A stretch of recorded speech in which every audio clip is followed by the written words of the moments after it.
after a certain time, taking the same dosage does not relieve the same pain you have.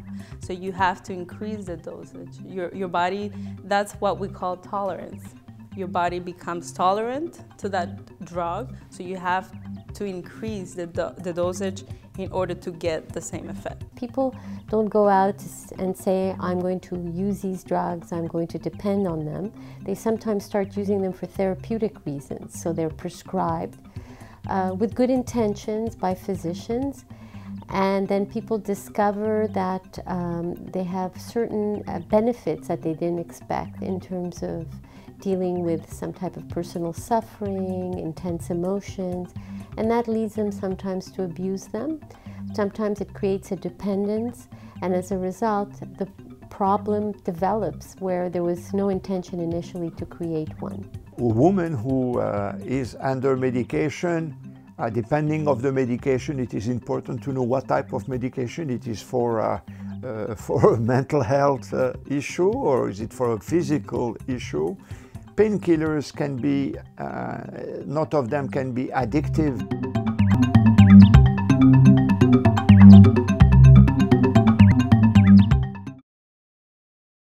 I'm Mimi Israel. I'm a psychiatrist. I'm chair of the Department of Psychiatry at McGill University and chief of psychiatry at the Douglas Mental Health University Institute.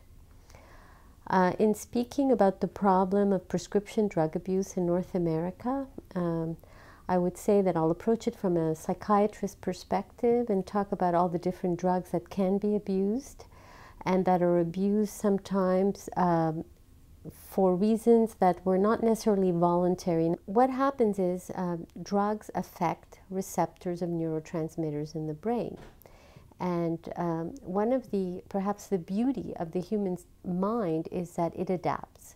So basically you change the chemical environment of the brain when you take a drug regularly, and there is actually receptor adaptation. So you develop a new state which, in order to maintain its function and its balance, requires now the drug to function. So you're actually changing drug chemistry. When you stop the medication, you're now expecting the brain to adapt to not having this drug, which has been around and been used for daily functioning. And clearly at that point, new symptoms emerge. And people say, well, I need this drug. I have to go back and get more because I'm feeling much worse since I stopped it. And usually they are feeling worse. There are a lot of issues that touch on why people end up taking medications over other options. The first one is really patient preference, but I think patient preference is very much manipulated these days by all kinds of information available through the internet, through direct-to-consumer advertising. I mean, you can watch primetime television and have all kinds of drugs which will probably solve all your problems thrown at you and pushed in a rather aggressive way. So often people show up to their doctor's offices already with medications in mind as potential solutions to the problems. And perhaps, you know, at times they are right that these medications could help, and at other times there may be other alternatives, but even the way they present themselves to the physician will lead the physician to think that, yep, that's the problem and that's the solution. And there's a kind of expedited decision-making process straight to the medication. My name is Jacob Suissa. I'm a social work professor at the University of Quebec in Montreal. And we can speak about what we call medicalization, which is social conditions that are more and more medicalized, or could I say social lifestyle that are more and more go into under the umbrella of pathology and medicalization. So therefore we have what we call medicalization. Lately we see an explosion of drug addiction and drug abuse, not only in the for illicit substances, but also prescribed drugs. And this is quite amazing, and also can question us about how come we are witnessing such a rise.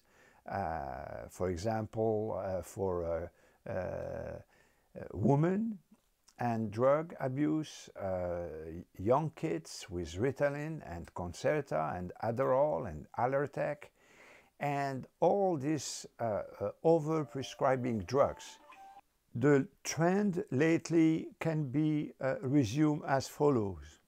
We have a huge investment in promotion and marketing of the drug industry, private industry, versus research. For example, almost $60 billion were invested in promotion of the drug prescription drugs. And we are witnessing only half of this budget, 27 billion something, are invested in research. In other words, the promotion, as we can see for the last 10 years in our living rooms all over North America, is that they show us lifestyle, a couple, women at home, etc., and they underline the fact and saying, well, if you do feel, if you do have certain symptoms, etc., consult your doctor and hear the drug. And the drug is present for you. It can alleviate the problem. It will resolve the problem. Actually, what we see is a sur-medicalization of conditions that are primarily social. And this is really showing us also that we are also opening doors more and more to addiction as such, because many anxiety drugs, for example, or psychological, what we call psychological issues for drug, they are also potentially addictive, and people have to know this much before. How many doctors talk and exchange with their patients about the long-term effects of these substances? Rarely. Even in psychiatry, the short term is supposed to alleviate the problems or the symptoms, but not go into the roots of the problems or the real motives behind it. People have no time. We are, as I said earlier, in a hurried society. We want instant answers. We want to perform. And this is what the lifestyle we are living in. And we have to be careful to take time for ourselves, for mental health, and go back to very basic equilibrium between lifestyle, family values, community, sense of belonging, work, studying, and have some basic, simple life.